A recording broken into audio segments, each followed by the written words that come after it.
I'm Neil, and I'm the teacher. And I'm Sean, and I'm the deal maker. Together, We're the Rise Guys.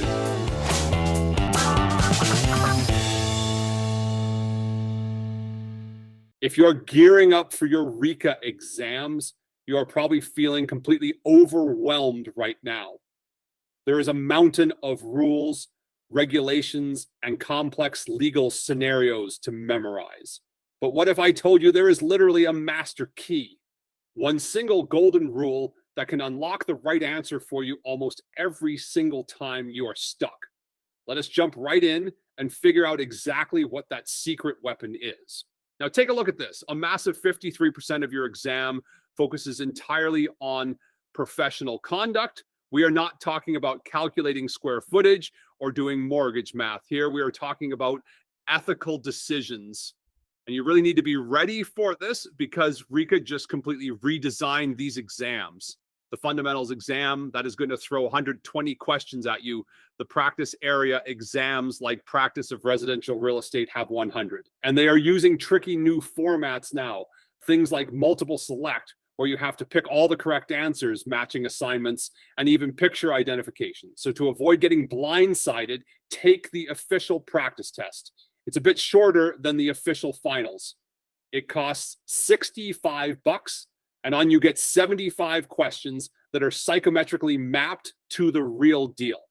Aim for a solid 75% or higher on that practice run before you drop $235 booking the actual exam. Okay, so here is that master key I promised you. When you are sitting in that exam chair, staring down one of those brutal new multiple select questions, and you are totally torn between two answers that both seem right, stop, just pause, take a breath, and ask yourself which option best protects the public. That is it. That is the golden rule. You see, RECA's entire legislative mandate, literally its whole reason for existing under the Real Estate Act, is consumer protection. So the correct answer will almost always be the one that puts public safety and consumer interests absolutely first, period. Let us see how this master rule plays out on the relationship level. Imagine a consumer tells you straight up they want to remain an unrepresented customer, but then they lean in and casually ask you what price they should put down in their offer. So what must you do? Think about it.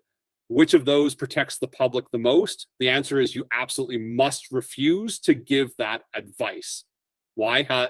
Because the moment you give advice, you create an unintended client relationship, and that completely violates RECA's core mandate of public protection.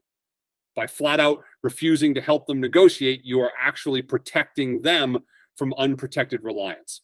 Sounds a little counterintuitive, but it is absolutely crucial. Now, to avoid stumbling into these dangerous unintended relationships when you are actually out there in the field, you are going to use the 5 Ds of role clarity. This ensures the consumer always knows exactly what level of protection they have. First, discuss the relationship options.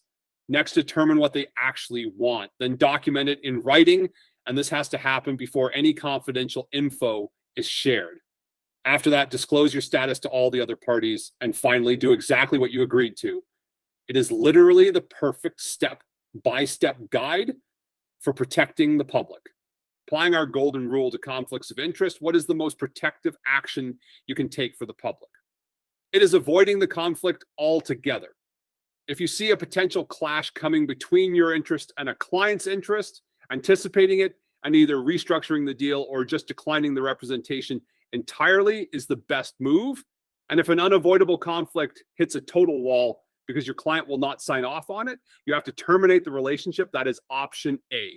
Completely walking away is the ultimate fail-safe mechanism to shield the public from a compromised transaction. Let me leave you with 2 absolutely crucial game day strategies. First up, your testing environment. Do yourself a massive favor and choose to write your RECA exam in person at a testing center. The online proctored environment is incredibly strict.